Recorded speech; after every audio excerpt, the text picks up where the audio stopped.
Hello बच्चों, जी advance पी/क्यू का एक क्वेश्चन है। क्वेश्चन क्या कहता है, पहले इसको पढ़ो। हमारे पास 5 इंटीजर हैं n1 से लेके n5 जो इस तरीके से रिलेटेड है। n5 is the greatest and n1 is the smallest positive integer out of n1 n2 n3 n4 and n5 and we have to find. एक इक्वेशन दिया हुआ है n1 plus n2 plus n3 plus n4 plus n5, this is equal to 20। इस equation के कितने solution होंगे हमें यही फाइंड करना है। We have to find the number of such distinct arrangement, मतलब n1 और n5 के हम कितने डिफरेंट वैल्यूज रख सकते हैं सेटिस्फाइंग दिस कंडीशन। इस कंडीशन के अकॉर्डिंग हम यहाँ वैल्यूज रखेंगे ताकि उनका सम 20 बने। अब यहाँ सोचो कि मैक्सिमम जो सबसे बड़ा नंबर है n5, इसका वैल्यू हम मैक्सिमम कितना ले जा सकते हैं। तो इसका वैल्यू यहाँ पे अगर हम सोचे तो मैक्सिमम हम n5 का वैल्यू 10 रख सकते हैं। देखो सोचो, अगर n5 का वैल्यू 11 है, मैंने बोला n5 का मैक्स वैल्यू 10 हो सकता है, तो लेट अस डिस्कस कि n5 का वैल्यू 11 क्यों नहीं हो सकता है, या 11 अगर 11 नहीं होगा तो 11 से बड़ा कुछ भी नहीं हो सकता है। तो n5 अगर 11 है तो n1 से लेके n4 का सम 9 होना चाहिए। अब मुझे 9 को इन चारों में डिस्ट्रीब्यूट करना है, ठीक, लेकिन वो चारों इंटीजर्स डिफरेंट होने चाहिए, इस तरीके से डिस्ट्रीब्यूट करना है।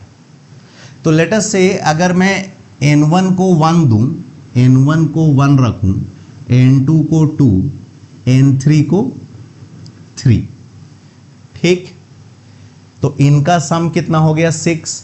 अब 9 हमारे पास बच रहा था, इसका सम 6 हो गया, तो n4 को भी हमें 3 रखना पड़ेगा। तो ये तो कंडीशन को सेटिस्फाई नहीं कर रहा है। यहां देखो n4 has to be greater than n3, यहां तो इक्वल आ गया, तो ये तो नहीं हम रख सकते। ये हमने जब n1 n2 n3 को मिनिमम वैल्यू दिया है तब, n1 n2 n3 को जो लोएस्ट पॉसिबल पॉजिटिव इंटीजर हैं वो हमने रखा है, तब भी हम n4 को वैल्यू सेटिस्फाई नहीं कर पा रहे हैं जो इस कंडीशन को फुलफिल करे। इट मीन्स कि n5 का वैल्यू 11 नहीं हो सकता है। ना सोचो अगर n5 का वैल्यू 10 हो तो हम केसेस देखते हैं। पहला कि n5 का वैल्यू अगर 10 है तो n1 n2 n3 and n4 के क्या क्या वैल्यूज हो सकते हैं। तो पहले मिनिमम से स्टार्ट करते हैं। n1 को 1 दे देते हैं, n2 को 2, n3 को 3। तो अगर n5 का वैल्यू 10 है तो n1 से n4 का सम 10 होना चाहिए। 10 में से हमने 3 2 5 1 6 ऑलरेडी दे दिया, तो n4 का वैल्यू कितना होना चाहिए, 4 होना चाहिए, ठीक। अगर n5 का वैल्यू 10 है तो n1 n2 n3 n4 का वैल्यू ये हो सकता है। इसके अलावा तो हम कुछ दे नहीं सकते हैं क्योंकि हमने स्मॉलेस्ट इंटीजर्स सबको दिया। n1 1, अगर n1 1 है तो इससे बड़ा स्मॉलेस्ट n2 को 2 देना पड़ेगा हमें, देन इससे बड़ा और स्मॉलेस्ट 3 और इससे बड़ा स्मॉलेस्ट 4। इसके अलावा हम n1 n2 n3 n4 को कोई और वैल्यू असाइन नहीं कर सकते हैं इफ n5 इज 10। तो अगर n5 10 है तो n1 से लेके n4 के ये वैल्यूज हैं, तो यहां से हमें मिला कि सिर्फ एक ही सॉल्यूशन हो सकता है, ओनली 1 सॉल्यूशन। तो यहां से हमें 1 मिला। सेकेंड, अब n5 का वैल्यू घटाते हैं, हमने पहले ही देख लिया n5 कैन नॉट बी 11। तो अगर मैं सबसे बड़े पॉजिटिव इंटीजर का वैल्यू 9 रखूं तो सोचते हैं, अगेन मिनिमम से स्टार्ट करते हैं। n1 1, n2 को 2 दे सकते हैं, n3 को 3। तो अगर n5 का वैल्यू 9 है तो बाकी चारों का सम 11 होना चाहिए। 3 का सम कितना हुआ, 3 2 5 1 6। तो बचे हुए जो n4 है इसको मैं 5 असाइन कर सकता हूं। क्या इसके अलावा कोई और वैल्यूज इनको असाइन किया जा सकता है सच दैट इन सभी का सम 11 बने? नहीं। करके देखो। अगर लेट अस से कि मैं n2 को 3 दूं, अगर n2 को 3 रखते हैं तो n3 को 4 रखना पड़ेगा। अकॉर्डिंग टू दिस कंडीशन बड़ा होना चाहिए। तो अगर इसे 3 देते हैं तो इसे 4 देना पड़ेगा। तो इन तीनों का सम कितना हो गया? 4 3 7 1 8। तो n4 को 3 होना पड़ेगा ताकि n1 से लेके n4 का सम 11 हो। तो इस केस में n4 को मुझे 3 देना पड़ेगा। तो n2 और n3 क्या, n2 एंड n4 क्या हो जा रहे हैं? इक्वल हो जा रहे हैं। तो अगर n5 9 है तो n1 n2 n3 और n4 के यही वैल्यूज हो सकते हैं। These are the possible values, इसके अलावा कुछ नहीं, ये नहीं हो सकता है। सो इस केस में भी जब n5 का वैल्यू 9 है तो n1 n2 n3 n4 को यही पॉजिटिव वैल्यूज असाइन किए जा सकते हैं। देन इस केस में भी हमारा सिर्फ और सिर्फ एक ही सॉल्यूशन आया, 1। नाउ लेट्स इसके वैल्यू को और डिक्रीज करते हैं, n5 को 8 रखते हैं। ठीक, नाउ थर्ड n5 को हम 8 लेते हैं। ठीक, तो बचे हुए 4 नंबर्स, 4 इंटीजर्स का सम कितना हो सकता है? 12। अगर इसको मैं 8 रख रहा हूं तो इन चारों का सम 12 होगा। तो पहले तो सिंपल वहीं से स्टार्ट करते हैं, मिनिमम वैल्यू देकर। ठीक, n1 n2 n3 को मिनिमम पॉसिबल वैल्यू हमने दे दिया। अब n4 का वैल्यू क्या हो सकता है? तो 3 2 5 1 6, तो n4 का वैल्यू को 6 होना पड़ेगा, तभी ना इन सभी का सम 12 बनेगा। अगर n5 8 है तो रिमेनिंग 4 इंटीजर्स का सम 12 होना चाहिए, इसमें से इन तीनों का सम 6 है। सो n4 इज 6। तो जब n5 8 है तो एक ये तरीका है, n1 n2 n3 n4 के इन वैल्यूज को हम असाइन कर सकते हैं। नाउ क्या इसमें कोई और पॉसिबिलिटी है? क्या इन चारों को कोई और वैल्यूज मिल सकता है? फिर से देखो कि अगर मैं n1 को 1 रखूं, n2 को 2 रखूं, n3 को अगर हम 4 कर दें और n4 को 5, तो इन चारों का सम अभी भी कितना बन रहा है? 12। अगर n5 8 है तो रिमेनिंग 4 इंटीजर्स का सम 12 होना चाहिए, 12 हो रहा है, तो इसको सेटिस्फाई कर रहा है। साथ में ये जो चीज लिखा हुआ है, ये वैल्यूज जो हमने असाइन किया, ये इस कंडीशन को भी सेटिस्फाई कर रहा है। तो जब n5 8 है तो there are 2 possibilities of these 4 integers. तो या तो मैं इन 4 को इसके साथ ले लूं तो एक सॉल्यूशन ये देगा, या फिर मैं इन चारों वैल्यूज को इसके साथ ले लूं तो दूसरा सॉल्यूशन। तो n5 अगर 8 है तो देयर आर 2 पॉसिबल सॉल्यूशंस। तो यहां से हमें मिला 2 solutions, 2। Now fourth case, n5 is 7। n5 को 7 लेते हैं और स्टार्ट अगेन देखो, स्टार्ट में हमेशा यहीं से smallest positive integers integral value ही दे रहा हूं। ठीक, तो n1 को अगेन 1 देते हैं, n2 को 2। ठीक, अच्छा अगर n5 को 7 दे रहे हैं तो बचे हुए 4 इंटीजर्स का सम 13 होना चाहिए। यहां हमने 3 दे दिया तो बाकी 2 इंटीजर का सम 10 होना चाहिए। n3 को 4 होना पड़ेगा, n4 को 6 होना पड़ेगा। हम n3 n4 दोनों को 5 नहीं दे सकते क्योंकि इस कंडीशन के अकॉर्डिंग n4 बड़ा होना चाहिए, n3 छोटा होना चाहिए। तो एक तो ये पॉसिबल वैल्यू हम असाइन कर सकते हैं जब n5 7 है। तो क्या कोई और वैल्यू असाइन किया जा सकता है?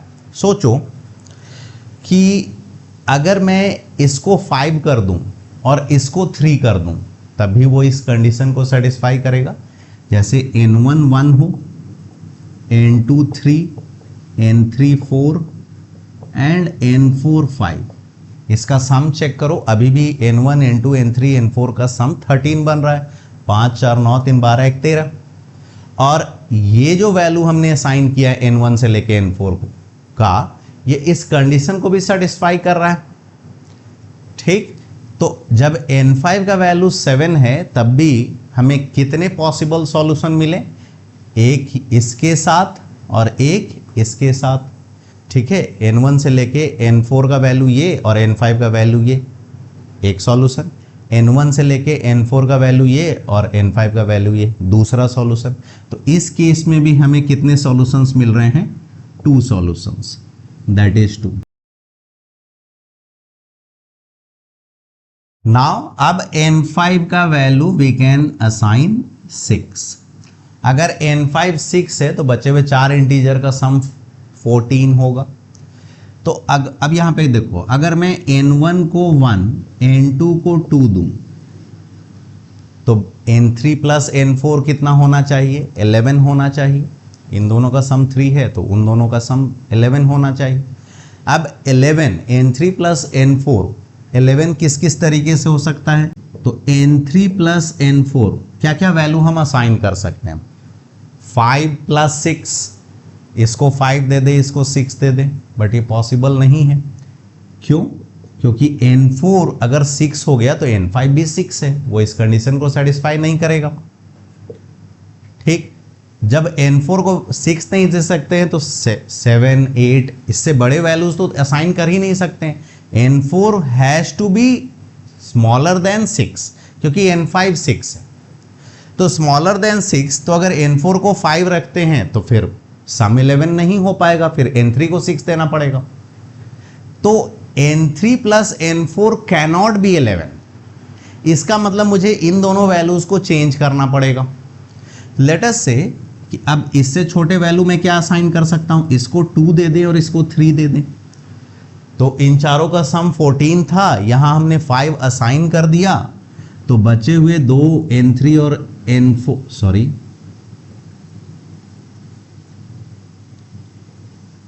2 and 3। अब बचे हुए इन दोनों का सम 5 हो गया, तो n3 प्लस n4 कितना हो सकता है? 9। अब चेक करते हैं क्या n3 प्लस n4 9 हो सकता है जो इस कंडीशन को सेटिस्फाई करे? तो 9 हो सकता है अगर मैं n3 को 4 और n4 को 5 रखूं। तो क्या इस कंडीशन को सेटिस्फाई कर रहा है? चेक करो। 2, 3, 4 and 5 and 6, 2, 3, 4, 5, 6, yes। तो n3 can be 4 and n4 can be 5। इसके अलावा कोई और पॉसिबिलिटी नहीं है इफ n5 is 6। अगर n5 6 है तो सिर्फ यही एक सॉल्यूशन हमें मिल रहा है। तो फिफ्थ केस में हमें 1 सॉल्यूशन मिला, तो इसमें है 1। Now n5 cannot be 5, n5 5 नहीं हो सकता है, क्योंकि सोचो अगर n5 को 5 रखते हैं तो इन चारों का सम 15 होना चाहिए, और तुम इन चारों का सम 15 नहीं कर सकते हो सेटिस्फाइंग दिस कंडीशन। तो this is the last assigned value of n5 which is 6। n5 को 6 से छोटा वैल्यू हम असाइन नहीं कर सकते। ठीक, तो टोटल सारे केसेस के जितने सॉल्यूशंस आए हैं इसको काउंट कर लेते हैं, यही होगा हमारा टोटल पॉसिबल अरेंजमेंट्स। तो 1, 2, 2, 4, 2, 6, 1, 7। तो इस क्वेश्चन के टोटल पॉसिबल, इस इक्वेशन के टोटल 7 पॉसिबल अरेंजमेंट्स हैं। तो देखो ये जो क्वेश्चन था इसमें कहीं भी हमें सिलेक्शन का कॉन्सेप्ट नहीं लगाना पड़ा, कहीं भी हमें अरेंजमेंट का कॉन्सेप्ट नहीं लगाना पड़ा ना, मतलब ना ही हमने कहीं पर एनसीआर यूज किया और ना ही हमने कहीं पे फैक्टोरियल का यूज किया, ना ही अरेंजमेंट दैट इज एनपीआर और ना ही सिलेक्शन दैट इज एनसीआर। इस तरह के क्वेश्चन में सिंपल, जिसको बोलते हैं रॉ काउंटिंग, मतलब तुम्हें जितने सॉल्यूशन, जितने पॉसिबल सॉल्यूशंस हैं उनको लिख लिख कर काउंट करना पड़ेगा। एंड ये भी कॉन्फिडेंस होना चाहिए कि जितने पॉसिबल काउंटिंग हो सकते थे वो हमने कर लिए। अगर मन में ये डाउट रहता है कि कोई काउंटिंग छूट तो नहीं रहा है, तो उस डाउट को रिमूव करने का एक तरीका है कि इस तरह के क्वेश्चंस कर लो। 5-10 क्वेश्चन अगर इस तरह के करते हो जिसमें सिंपल रॉ काउंटिंग करना पड़ता है, तो कॉन्फिडेंस अपने आप बिल्डअप हो जाएगा। ठीक, आज के लिए इतना ही। Thanks, bye and take care.